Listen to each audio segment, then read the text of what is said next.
kami membawa berita baik itu Pak oleh paket wisata yang terjual kemarin. Bu, Ya. sebentar sebelum Ibu jawab ya. Mohon mic-nya kayak saya ini loh. Oke. Supaya orang Suaranya ini ada juga wartawan di atas supaya mereka dengar. Oke. Oh, ini oleh-olehnya gitu loh Mas. Ya. Sudah terdengar Pak? Oke, baik. Jadi potensi paket wisata yang terjual kemarin adalah 513.692, yaitu 171% dari target.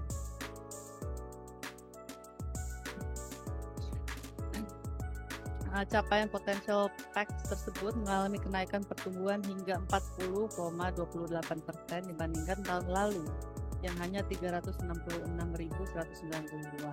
Jadi potensi devisa yang mencapai 834 juta US dollar atau setara dengan 13,6 triliun. Jadi mohon maaf kemarin kami menunda karena kami ingin menyemangati tim di sana untuk penjualan. Nah, kemudian Pak Lamhut Saleh juga menanyakan apa yang kami harapkan dari pembuatan RUU yang baru ini. Tentu kita pasti sepakat bahwa pariwisata harus lebih maju dari sekarang. Dari segi devisa, pemberdayaan masyarakat, dan pembangunan daerah. Tapi menurut saya undang-undang itu baik untuk dibuat atau direvisi, tapi bukan itu saja yang membuat kita bisa naik menjadi peringkat 10 atau peringkat 1 di ASEAN. Kita sekarang ini adalah peringkat kelima. Karena pertama geografis kita ya Pak ya, kita tuh bentuknya ada 17.000 lebih pulau. Kalau dibandingkan dengan Thailand hanya 1. Itu lebih mudah untuk orang dari China datang di perbatasan. Kita ada isu konektivitas. Jadi kalau isu konektivitas itu tidak diperbaiki juga, menurut saya undang-undang yang baru pun tidak akan berubah banyak. Jadi isu konektivitas, pembangunan daerah, itu perlu seat capacity dari international travel juga harus ditingkatkan. Kebijakan visa harus dirubah juga lebih mudah untuk turis dari quality destination, quality turis yang datang misalnya dari Eropa, Amerika untuk datang. Jadi ada juga konektivitas itu isu karena tidak efisienan airline industri kita, dan juga untuk banyak juga yang terbentur dengan undang-undang sendiri seperti undang-undang sabotage. Kalau itu dirubah undang-undang sabotage, pariwisata Indonesia pasti jauh lebih baik naik kelasnya. Gitu. Jadi menurut saya itu mungkin boleh dibuat juga perubahan.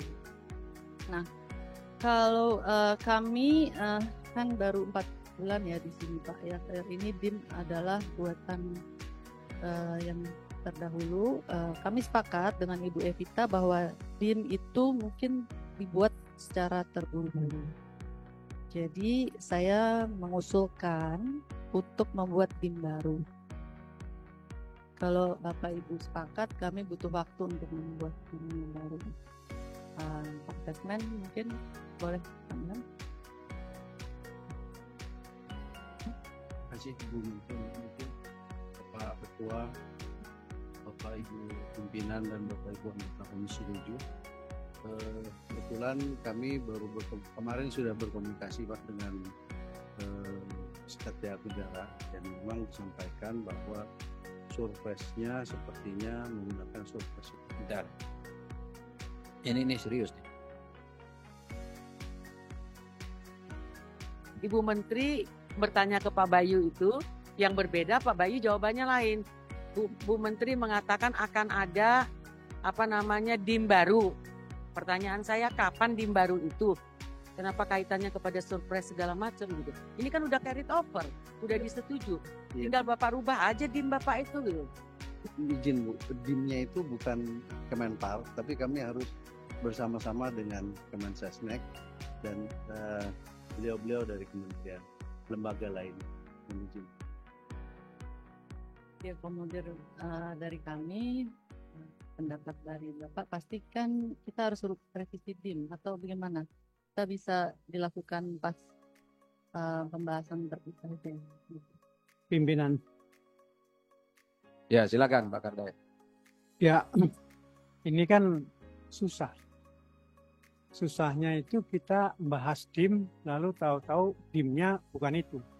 Artinya kan kita nih main silat dengan ruang hampa. Gitu. Nah, Dulu coba. Gimana pandangan Ibu? Ini perlu DIM baru nggak? Nggak usah panjang-panjang. Karena yang ngerjain kan teknisnya nih anak buah semua nih sama sekretaris. Coba. Jangan panjang-panjang. Terima kasih Ketua Bu Menteri.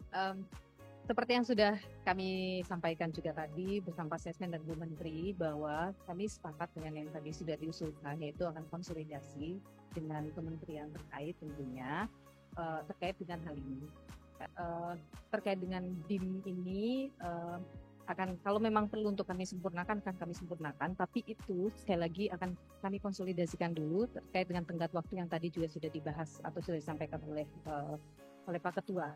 Gitu kira-kira Pak Ketua. Terima kasih. Baik, sudah cukup ya. Jadi ini disepakati nih teman-teman semua usulannya.